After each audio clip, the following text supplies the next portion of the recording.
an-avaṭṭhitacittassa, saddhammaṃ avijānato, Pariplavapasādassa, paññā na paripūrati. Okay, let's start here at the very end, the fourth gatha. And this is it's pretty easy to detect subject and negated main verb here. And we'll go ahead and just translate that part. We'll say, wisdom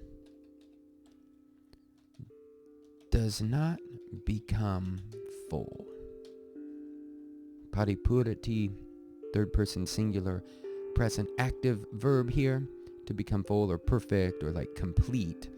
Paññā, of course, is our feminine nominative singular for wisdom, prajna in Sanskrit.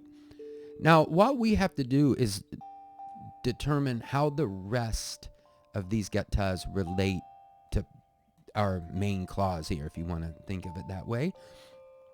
And if you look at all of these words, really we're only interested in 3 here, we'll notice that they are either genitive or dative.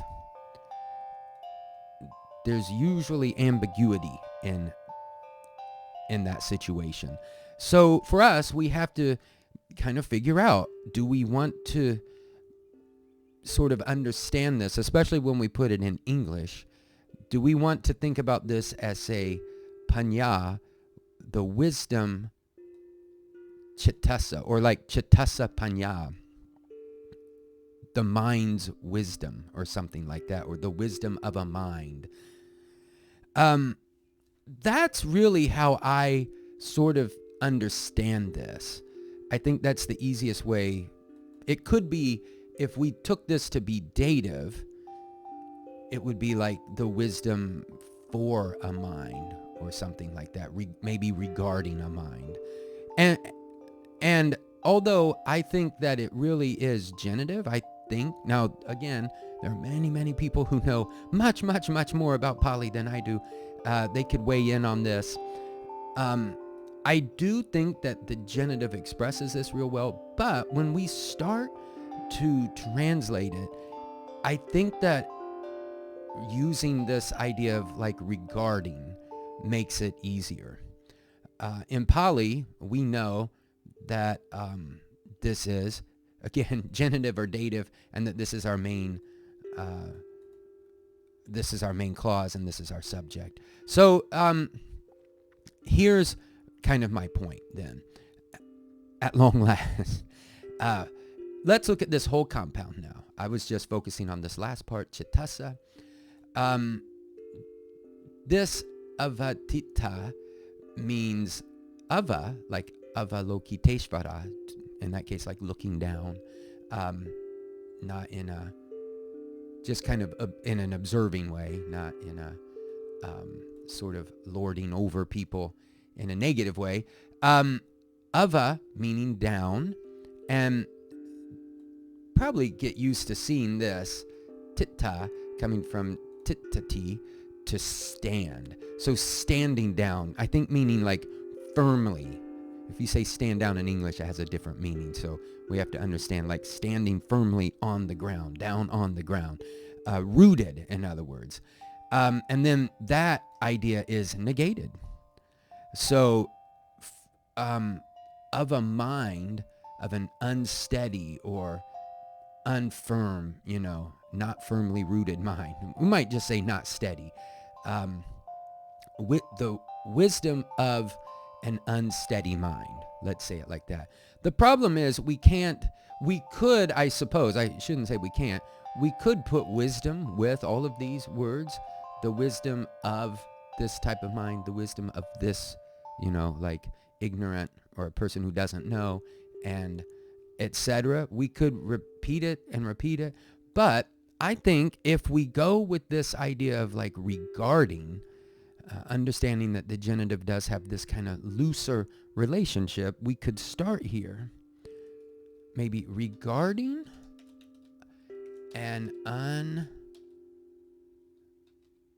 steady mind, heart. Yeah, let's go ahead and put that in there.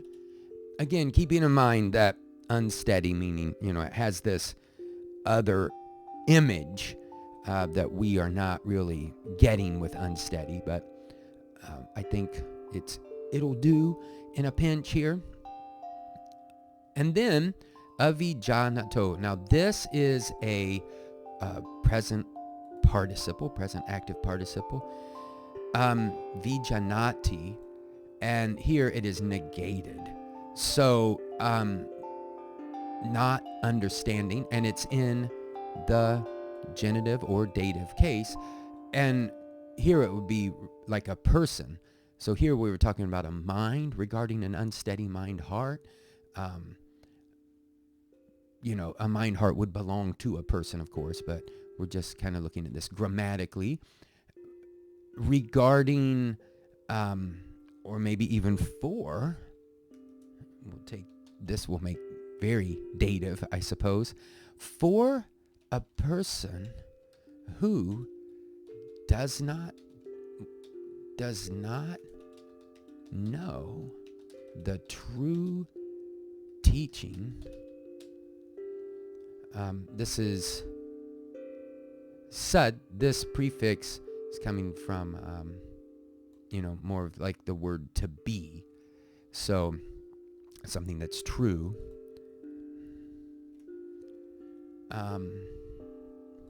Actually, why don't we put these on 4 different lines?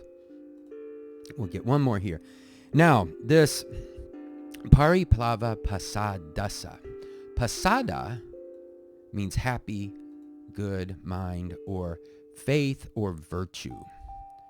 And then the pariplava part, again, means unsteady or wavering. So maybe we could say for faith, I think, I'm not so sure I like that word.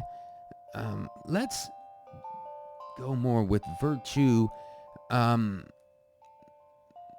So for a person who does not know the true teaching, let's say, let's see. Yeah, for, if I could type, and I cannot. We all know that at this point.